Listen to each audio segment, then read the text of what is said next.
in Las Vegas, and I know the city. I know for sure that the so-called appreciation rate, A, doesn't exist, but B, if I said that it existed, it wouldn't have been lasting for 15 years.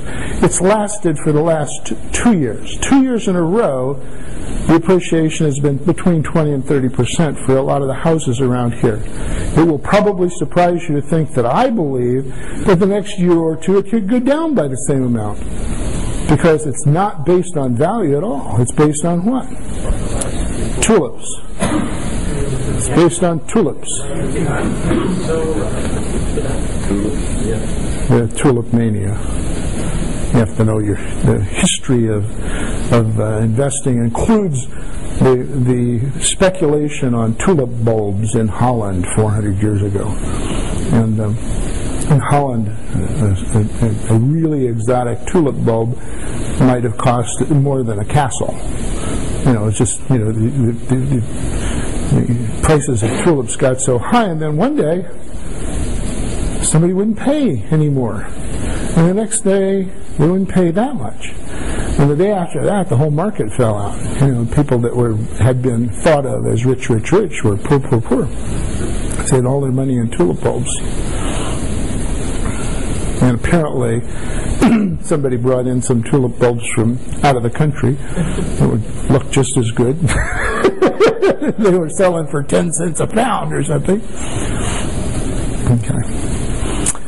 So that's the story about appreciation. That's the story about when you buy commercial properties, it's a little easier not to be swept off your feet because everybody's valuing the properties about the same way you are.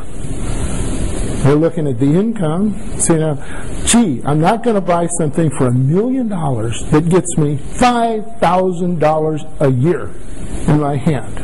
Does that make sense? Why would I want $5,000 back on $1 million investment? Right? Okay, how about $10,000 a year? Yes or no? How about $11,000 a year? I'm not getting close, am I?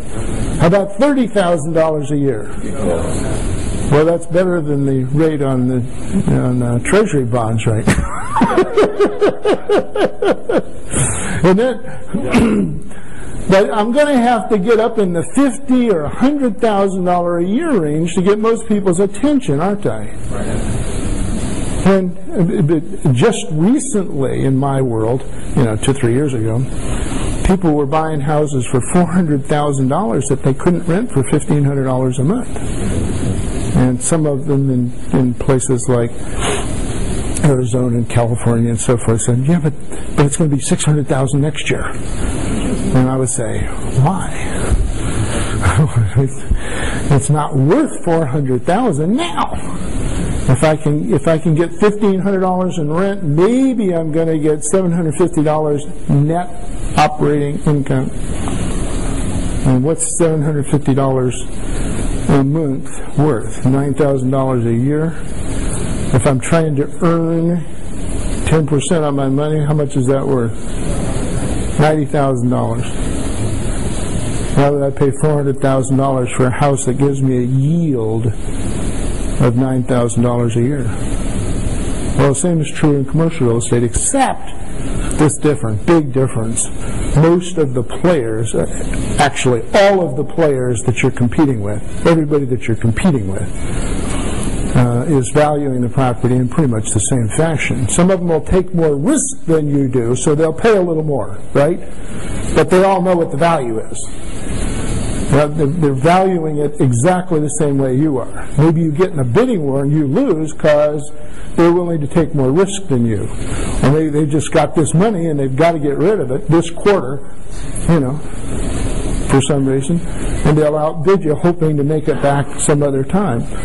But most of the time you're on an even footing with the people that you're competing with.